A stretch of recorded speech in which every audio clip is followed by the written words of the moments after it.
Ladies and gentlemen, please welcome the subjects of the film, Wendy, Pini, Kevin Eastman, Jay Lowry, Ann Wheeler, Keith Knight, Dr. James Kaufman, and the director, Chris Brandt.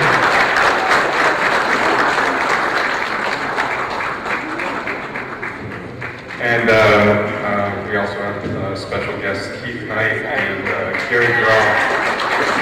Gary, you can speak out, did you? Yeah. You don't have to come up if you don't want. You guys, I think this is a really unique opportunity for you because I don't think you'll ever see all these people together on one stage ever again. At the bar.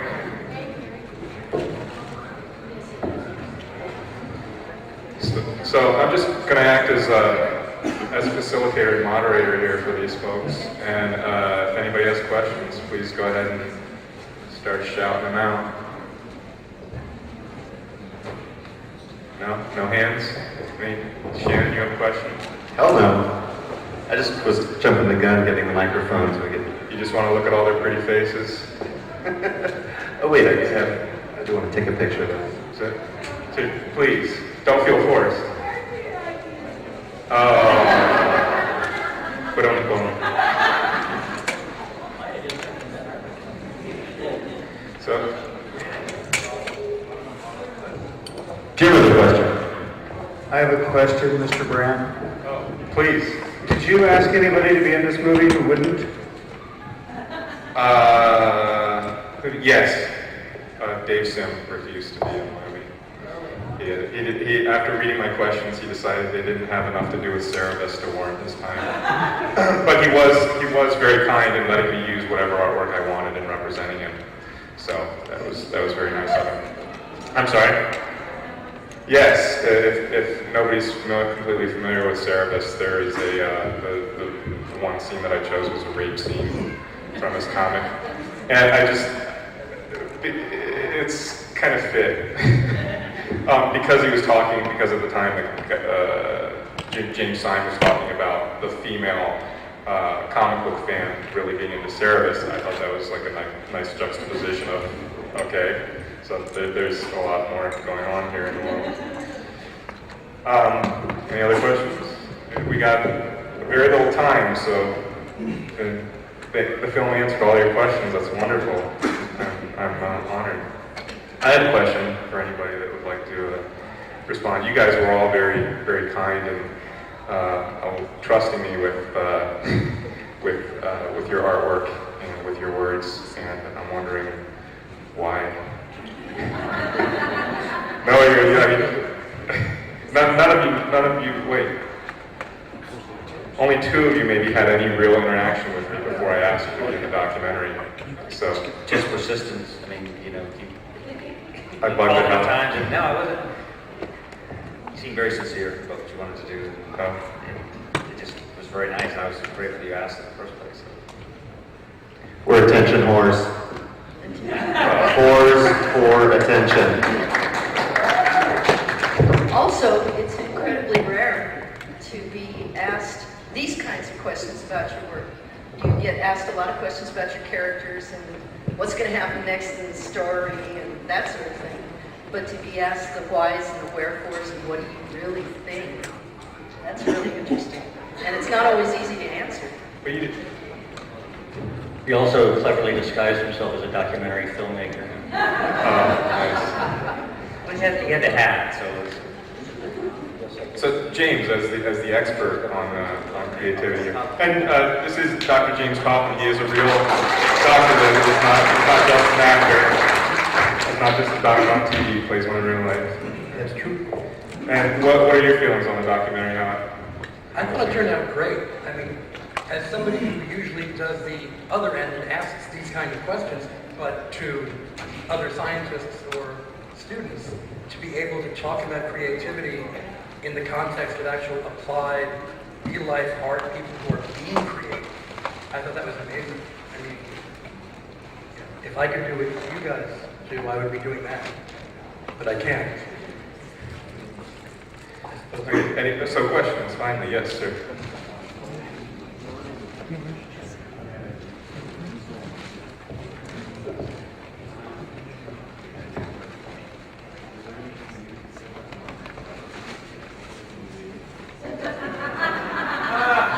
about the freaking ElfQuest movie. Okay, please come to our panel, 1:30 Sunday. The director of the movie will be there. You can ask him. And let's go back to the documentary. Oh, Wendy, so sweet. Sir.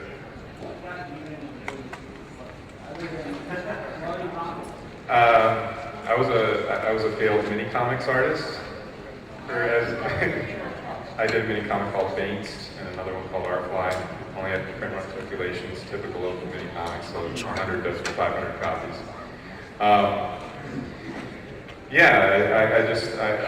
was exploring these questions. Am I doing this, every year after year, going to conventions and, never really getting over that hump of sales where it became viable to actually try and print out more and in a more substantial volume. So, sir?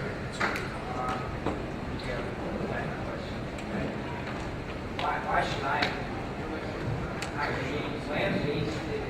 And I guess I'm asking, it's kind of hard to go to popularity. I love this question. Your heart's on the line. Yes. I'm kind of, my foot's in the door, and I'm making it, and I don't know if you are. You'd be amazed. Why should I not give up now? I mean, it's really hard. I just don't seem to fit in. I can't seem to fit into the industry. You get people like me, but they don't. They want me to go to the galleries. Yeah, I go to the galleries, and they don't like me. Fuck them. No, honestly, just keep, it doesn't matter, I know he's an old friend of mine, it's silly, but no, it doesn't, nobody ever bought one comic I ever did or one drawing I ever did, I just would have never stopped doing it because I love to do it, you're doing it because you love to do it, and it's important to you, it gives you life, it gives you breath, it makes you happy, and that's the most important thing ever. I did my first piece ever, my first official TNN piece came out yesterday. Yay! Question marks they keep giving me, or what kind of question mark I go into that portfolio review. I mean, if I gave up last year, You can't give up. Let me just jump in and say, always remember, there's criticism and there's attack. Criticism is always useful somehow, and its intention really is to be helpful. Attack is their problem, not yours. Just remember that. You sound like a real trooper, you're gonna make it. It's also interesting to note that from the research, one of the biggest creativity killers is evaluation. And that getting that evaluation is one of the biggest things that can dampen people wanting to continue being creative. Any other questions? Yes, sir. I just want to see you all get a lot of guts, and I wanted to know, once you have an idea, once you have some art, once you put these two things together and you have a story, where do you go from there? How do you get it published? Not all this movie go to an apartment with an offset room. Where do you go from there? Nowadays? The internet, isn't it? I mean, web comics is kind of the answer to, Oh, Shannon hates the internet. I cut that out of the movie, but that's one of my favorite quotes. No, it's very tough these days. I mean, I was inspired by underground publishers like Wendy and Richard doing ElfQuest and Dave Sim doing Cerebus, and it was reminded, actually, it was those kind of comics that reminded self-publishing was a viable way without having to go draw guys in tights and stuff like that.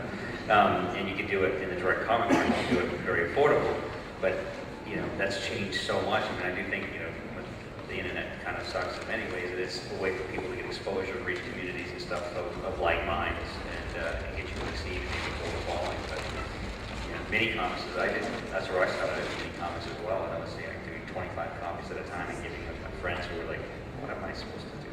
But it's very hard. I mean, I wonder what anybody else has to say about reaching an audience out there.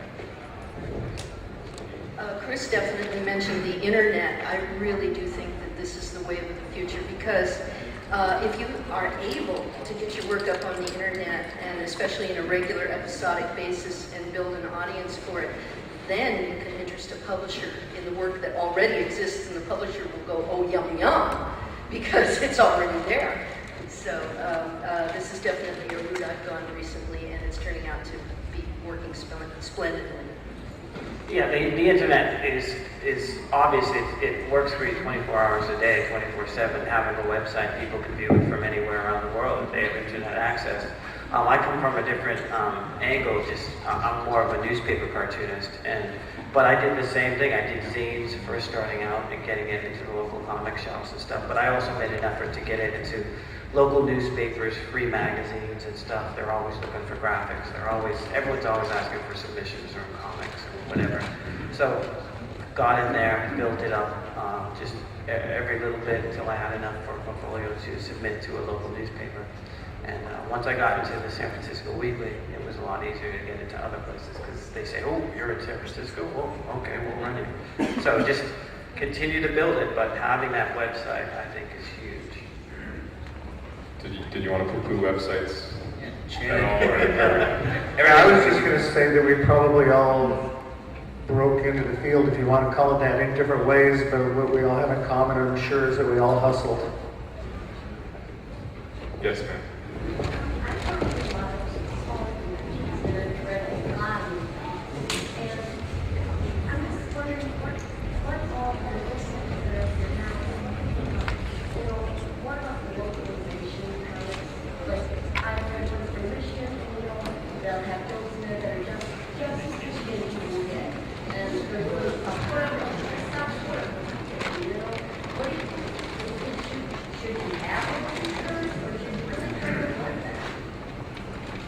Guys, Wendy says why not, Kevin says why not. No, I think that's, a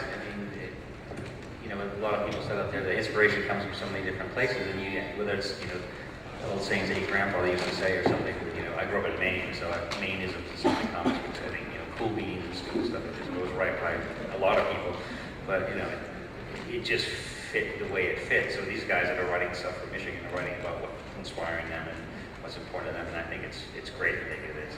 They're drawing from what's around their surroundings and using it creatively. I think it's totally important to make reference, like not necessarily make these references all the time and that be the basis of all these gags or stories that most people won't get, but I think it totally makes sense to incorporate a lot of localized stuff in a sense that maybe the overall big picture may appeal to a much wider audience, but then there are smaller pockets that will understand what it's like to be a cartoonist, what it's like to live in a particular situation, what it's like to, work at this particular job and stuff. There's always going to be pockets of people that get more of a certain thing of the comic than other folks. And the key is to be able to get as many people in different aspects of the comic to relate to it. I got people who relate to some of my work, but others that they don't relate to some of the other ones. When I talk about race issues, obviously there's going to be a certain segment of people that totally relate to it from saying, oh yeah, that did happen to me. But I'm hoping that folks that it didn't happen to, they're into my comics enough, they've read my comics enough to know that I know he's spoken the truth to me in other situations. So I understand, I don't necessarily understand the experience he's going through, but I'm glad he's relaying that to me. One of our most popular ElfQuest t-shirts was our Where the Hell is Poughkeepsie t-shirt. So, and very few of the fans knew what Poughkeepsie was, but they just liked the word.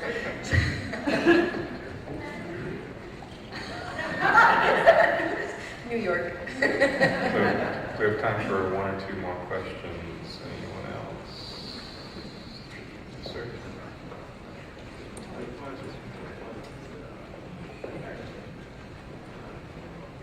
Oh, people are. Yeah.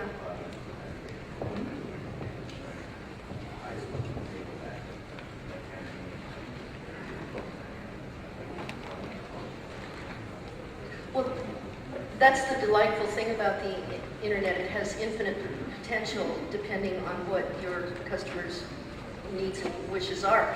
If they want to just watch it on the internet, they can. If the book comes out later, they can hold a book in their hands. It's, the one supports the other. I don't think the internet will ever replace publishing.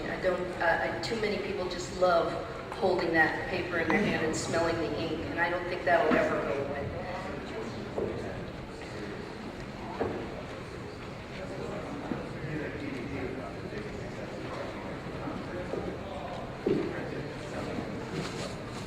Penny Arcade and Megatopia, I haven't heard of that one, but Perry Bible Fellowship. These are other ones that do very well. One final really quick question. Anybody? Okay, wrap it up. Sorry. We're not leaving Sir? here until you ask a question. The feedback on the documentary has been really good. I haven't had anybody give me any serious criticism on it yet, which kind of makes me concerned. But I mean, it makes me extra concerned because sales are really a little stagnant, and reviews are resoundingly good. And DVDtalk.com, Wizard Universe had a nice review. But just getting the word out there, I'm a one-man army here, and just the promotion aspect of it, getting it done is one battle, and the promotion aspect of it is a whole other one that is just daily grind. So, but the feedback's great. Yeah. I'm waiting to hear back from TBS and Ovation TV cable channel. Here it's available here in San Diego at booth 1533. If anybody's interested in picking up a copy to show to friends and family, booth 1533. It's only $15. A steal, as far as I'm concerned. And I'll also have them surreptitiously on sale right outside the door here for a little bit before we all scuttle out of here. Thanks a lot, guys. You were. Even without the people that came in the middle and towards the end, it was the biggest audience so far that I've had for it. So it was really great.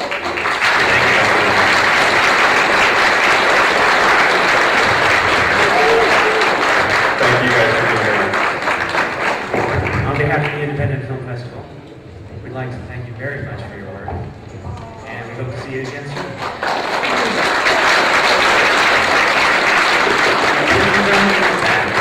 Please find seats, come in, join us. We'll be starting up the next film in about a minute.